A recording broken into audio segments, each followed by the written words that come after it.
அனைவருக்கும் வணக்கம். இன்னைக்கான இந்த வீடியோவில் புரட்டாசி மாதத்துல உங்க வீட்டுடைய பூஜை அறையில இந்த பொருளை வச்சீங்கனாலே போதும், பெருமாளுடைய அருளினால் பண வரவுக்கு ஒரு குறைவும் இருக்காது. எந்த பொருளை நம்ம வைக்கணும் அப்படின்றத பத்தி பார்க்கலாம். புரட்டாசி மாதம் சொன்னாலே பெருமாளுக்கு உகந்த நாள் அப்படின்றது, பெருமாளுக்கு உகந்த மாதம் அப்படின்றது நம்ம எல்லாருக்குமே தெரியும். இப்ப இருக்கக்கூடிய காலகட்டத்துல எல்லாரும் ஆசைப்படக்கூடியது என்ன? நம்மளால மத்தவங்களுக்கு உதவி அப்படின்னு செய்ய முடியலன்னா கூட மத்தவங்க கிட்ட உதவின்னு கேட்டு கையேந்து நிக்கக்கூடிய அளவுக்கு நம்ம நிலைமை இருக்கக்கூடாது அப்படின்னு தான் நினைப்போம். சோ அதுக்கான நமக்கு தேவையானது என்ன? பணமா தான் இருக்கு. பணத்துக்கு ஒரு வழியை காட்டு அப்படின்னு நம்ம எல்லாருமே தெய்வங்கள் கிட்ட பிரார்த்தனை பண்ணிட்டு தான் இருக்கோம்.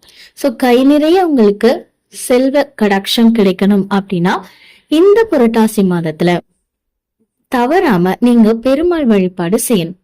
பெருமாளை வழிபாடு செய்யும் போது பெருமாளுடைய துணைவியான மகாலட்சுமி தாயாருடைய அருள் நமக்கு கண்டிப்பாக கிடைக்கும். நீங்க இந்த மாதத்துல ஏதாவது ஒரு தானம் செஞ்சீங்க அப்படின்னா அது இரட்டிப்பு மடங்கு புண்ணியத்தை நமக்கு கொடுக்கும் அப்படின்னு சொல்லுவாங்க. சோ இந்த மாதத்துல நம்ம என்னென்ன செய்யணும், என்ன மாதிரியான வழிபாடுகள் செய்யணும் அப்படின்றத பத்தி எல்லாம் பார்க்கலாம். பொதுவா எல்லாரோட வீட்டு பூஜை எல்லாமே பாத்தீங்கன்னா பெருமாளுடைய திருவுருவ படம் அப்படின்றது கண்டிப்பா இருக்கும். அந்த படத்தை நல்லா சுத்தம் பண்ணிட்டு மஞ்சள் குங்குமம் வச்சுக்கோங்க. அவருக்கு ரொம்ப இஷ்டமானது துளசி இலை, அது எல்லாருக்குமே தெரியும்.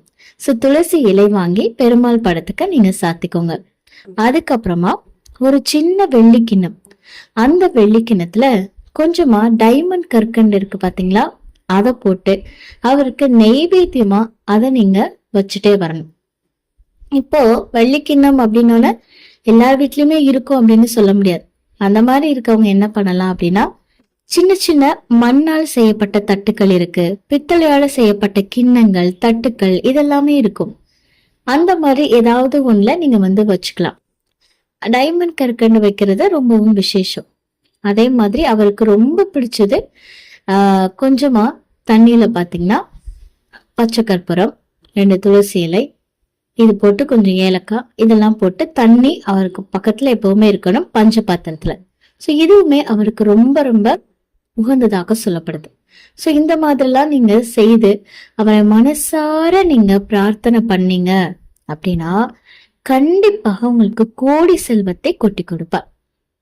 பச்சை கற்பூரத்தை நம்ம வீட்டுல அதிகமாக பயன்படுத்த பெருமாளுடைய அனுகிரகம் நமக்கு கண்டிப்பா இருக்கும். ஏன்னா எல்லா பெருமாள் கோயிலுமே பாருங்களேன், கண்டிப்பா அந்த பச்சை கற்பூரத்துடைய மனம் இல்லாம இருக்காது.